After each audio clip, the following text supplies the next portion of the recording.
사랑과 은혜가 많으신 하나님, 우리의 모든 삶의 순간을, 그 여정을 아시는 주님, 여기까지 인도하신 은혜를 감사하며 또 하나님께서 앞으로의 걸음을 인도하시고 동행하실 것을 기대합니다. 아버지 하나님, 우리가 믿음으로 선포하며 그 길을 걸어가게 하시고 우리의 친구 되시는 주님께서 우리 손 붙들고 그 길을 안전하고 가장 선한 길로, 가장 좋은 길로 인도하실 것을 기대하며 기도하는 우리 모두 되도록 인도하여 주옵소서.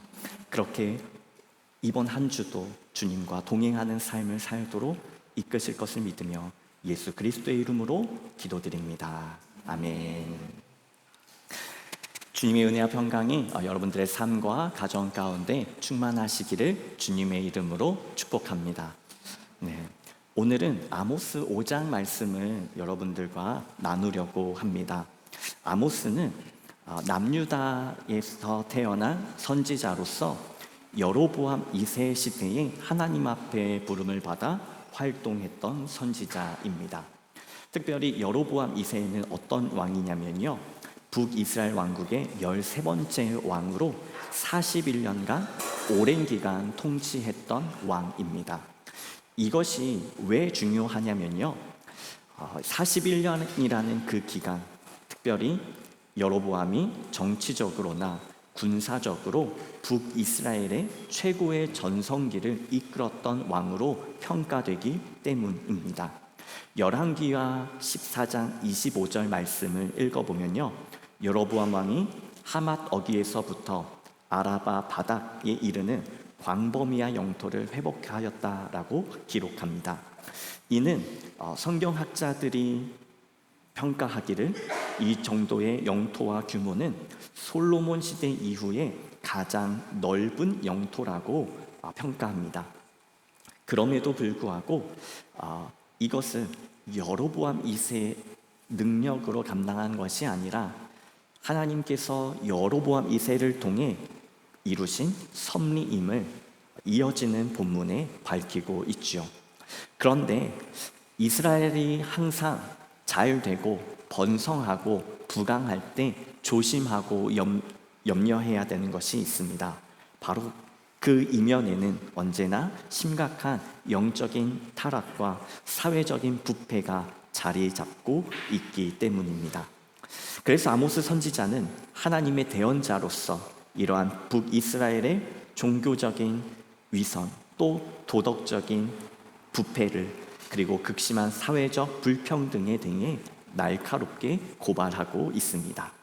특별히 이 시기는 우상 숭배가 너무나도 자연스럽게 이루어졌고요, 하나님의 성전이, 하나님을 예배하는 곳이 무너졌고, 부자들은 사치와 방탕에 빠지고 가난한 자들은 억압과 착취에 시달리던 시대였습니다. 그래서 우리는 아모스를 사회의 정의를 외치던 선지자라고 평가하기도 합니다. 그러면 오늘 다음 주에 이어서 아모스 5장 전체를 살펴볼 텐데요, 오늘은 1절부터 17절까지 또 서론에 대한 부분을 함께 나누도록 하겠습니다. 아모스 5장 1절부터 17절의 구조를 보면요, 이 화면에 보시면 아시겠지만 교차대구법이라는 구조로 쓰여졌습니다. 이 아모스 선지자가 그가 사용하는, 또 구약 성경에 자주 이러한 문학적 기법으로 기록이 되어 있는데요, 이 중심 내용은 하나님이 누구인지를 선포하는 것이고요, 하나님을 찾을 때 살게 된다는 것을, 여호와 하나님이 전능하신 하나님이시라는 것을 중심의 내용으로 두고 각각 고발과 권면과 또 슬픈 노래라는 이 구조로 오늘 아모스서 5장 1절부터의 17절을 기록하고 있는 것입니다. 먼저 이러한 구조 속에서 아모스 5장이 기록이 되어 있는데요, 그러면 오늘 본문의 4절부터 이 6절에 나타난 이 베델, 그리고 길갈, 브엘세바라는 지역을 한번 살펴보려고 합니다. 베델은 본래 화면을 보시면 하나님의 집이라는 의미를 가지고 있습니다. 하나님의 집이라는 이름 자체가 이미 거룩한 장소이지요. 또 길갈과 브엘세바 역시 이스라엘 백성들에게 하나님과의 아주 의미 있는 역사적인 추억과 또 사건들이 있었던 장소입니다. 그렇게 신성한 또 거룩한 장소들이었는데 시간이 흐르면서 이들 지역은 하나님을 예배하는 곳에서 우상을 예배하는 곳으로 변질되었습니다. 그래서 오늘 이 아모스 선지자가 하나님의 심판을 선포하는 도시가 된 것이지요. 베델은 야곱이 하나님을 만난 곳으로 이스라엘 신앙에 있어서 매우 중요한 장소입니다. 그런데 이제는 우상 숭배의 중심지가 되었습니다. 여전히 그곳에서 하나님을 예배하고는 있지만 그러나 똑같은 그곳에서 우상을 예배하는 곳이 되었습니다. 그러니까 예배의 형식은 유지되고 있지만 하나님에 대한 경외함과 하나님을 사랑하고 사모하는 그 마음과 하나님을 믿는 여호와 신앙은 사라져 버린 것입니다. 형식만 남고 하나님을 향한 마음은 사라진 것이지요. 이 아모스와 같은 시대에 활동했던 호세아 선지자는 이 베델을 향하여 벳아웬이라고 불렀습니다. 이것은 죄악과 우상의 집이라는 의미를 가지고 있는데요. 하나님의 집이 우상의 집으로 변해버린 것입니다. 그렇기 때문에 더 이상 하나님의 임재가 있고 하나님이 함께 계시는 곳이 아니라 하나님이 떠나버린 곳으로 이 상황을 풍자하면서 비판하고 있었습니다. 또 이 베델 가까운 곳에 길갈이라는 도시가 있었습니다. 이 길갈은 화면에 보시면 아시겠지만 여호수아가 이스라엘 백성과 요단강을 건넌 후에 처음 진을 친 곳이고요. 또 이스라엘 백성이 하나님과 언약 백성으로 처음 시작한 장소가 바로 이 길갈이었습니다. 심지어 사무엘 선지자가 활동했던 그 시기에는 베델, 길과 또 미스바 이곳에서 성회로 모이며 하나님의 말씀을 듣고 하나님을 예배하던 아주 신앙적으로 의미 있는 장소였습니다.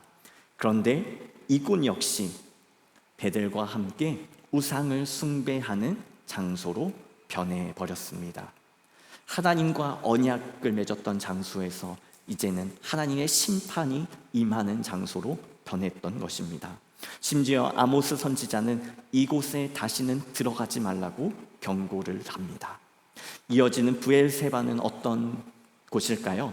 이 브엘세바는 출애굽기 3장에 나온 하나님이 누구이십니까? 라는 이 모세의 질문에 나는 너희 조상 야곱의 아브라함의 하나님, 이삭의 하나님, 야곱의 하나님이라고 말씀하셨던 이 아브라함, 이삭, 야곱과 아주 의미가 있는 장소입니다. 아브라함이 이곳에서 하나님의 이름을 부르며 제단을 쌓았고요. 이삭은 이곳에 머물면서 우물을 파던 곳이었습니다. 또 야곱은 애굽 이집트로 내려가기 전 하나님의 말씀을 들은 장소였습니다. 그러니까 이스라엘 역사에서 지금 언급된 길갈 또 브엘세바 베델은 매우 신앙적으로 상징적인 장소들이었고 하나님의 임재와 언약이 임했던 거룩한 곳이었습니다. 그러나 여로보암 2세가 통치하던 이때에 이곳들은 더 이상 하나님이 임재하시는 곳이 아니라 우상을 숭배하는 곳이 되어버렸습니다. 결국 아모스 선지자는 이렇게 하나님의 집을 우상의 집으로 바꾸어 버린 백성들을 향하여 이렇게 선포합니다. 여호와를 찾으라, 그리하면 살리라. 여러분들께서 성경을 가지고 계시다면 이 4절과 6절을 한번 살펴보십시오. 이렇게 반복해서 나를 찾으라, 그리하면 살리라.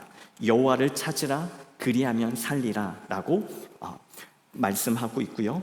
또 이곳과 교차대고법으로 존재하는 14절, 15절 말씀에도 너희는 살려면 선을 구하고 또 만군의 하나님 여호와께서 너희의 말과 같이 너희와 함께 계시리라 라고 기록하고 있습니다. 그러니까 이 말씀은 단순히 이곳에서 예배를 드리라라는 것이 아니라 그들이 잘못 행하고 있는 우상들을 제하여 버리고 또 온전히 하나님을 예배드릴 것을 말씀하고 있는 것입니다. 형식적인 의미로서의 예배가 아닌, 그래서 날마다 정해진 절기를 지키는 예배가 아니라 마음으로 하나님을 경외함을 회복하라는 것이고 하나님만 예배함을 회복하라는 것입니다.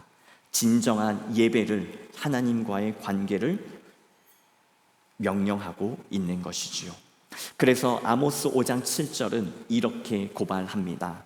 너희가 정의를 순쑥으로 바꾸며 공의를 땅에 던지는도다.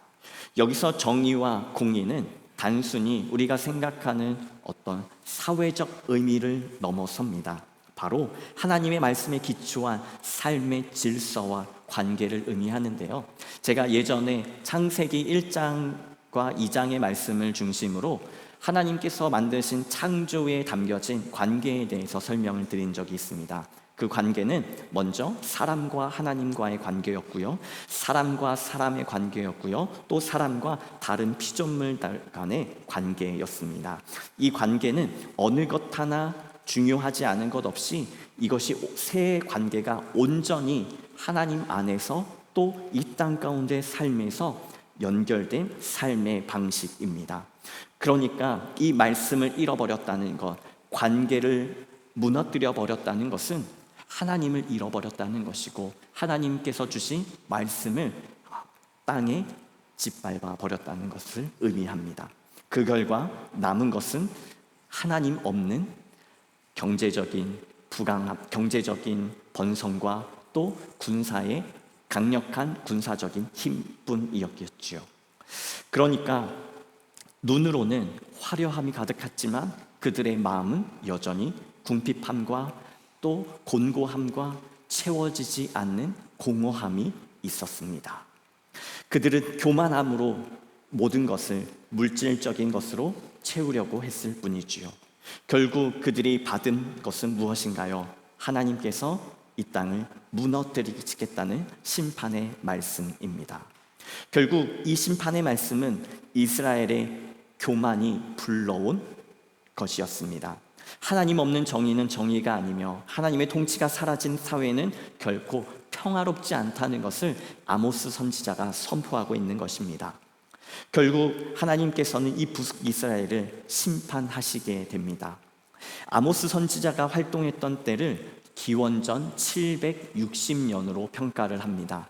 그런데 여러분들께서 연도를 잘 기억하시는 분들이 계시다면 북이스라엘이 몇 년도에 멸망했죠? 722년에 멸망했습니다. 가장 강력하고 가장 강한 군사력과 또 경제력을 가지고 있어서 북이스라엘에서 정말로 최고의 전성기라고 여겨졌던 여로보암 2세 시대도 몇 년 지나지 않아 다 망해버렸고 그 자랑이 흔적도 없이 사라져 버렸습니다. 심지어 이 나라가 얼마나 대단하냐면요, 아수르가 약할 때 그 주변 국가들로부터 조공을 받던 나라입니다. 그런데 이 나라들이 멸망할 때가 되면 반대로 조공을 바치는 나라로 바뀌어 버립니다. 그러니까 지금은 화려해 보이는데 몇 년 지나지 않아 오히려 정반대로 무너져 버리는 나라가 된다는 것입니다. 그래서 그때 아모스 선지자가 이렇게 선포하는 것입니다. 하나님을 찾으라, 그러면 살리라. 어쩌면 우리도 이 땅 가운데 여로보암 2세처럼 북이스라엘의 사람들처럼 경제적인 부와 또 군사적인 이 강력함을 통해 평화를 누릴 수 있다고 생각하는지도 모릅니다. 그래서 우리는 이 세상의 것들이 우리의 삶에 채워져야만 우리는 만족함을 누리고 또 잘 산다고 말할 수 있다고 스스로 여기는 것이죠. 그런데 아무리 이 세상의 것들로 채워져도 우리에게는 무엇만이 더 우리 마음 가운데 남느냐면요, 어떻게 하면 더 채울까입니다. 성경을 읽어보면 부자들이 갖는 고민들이 있습니다.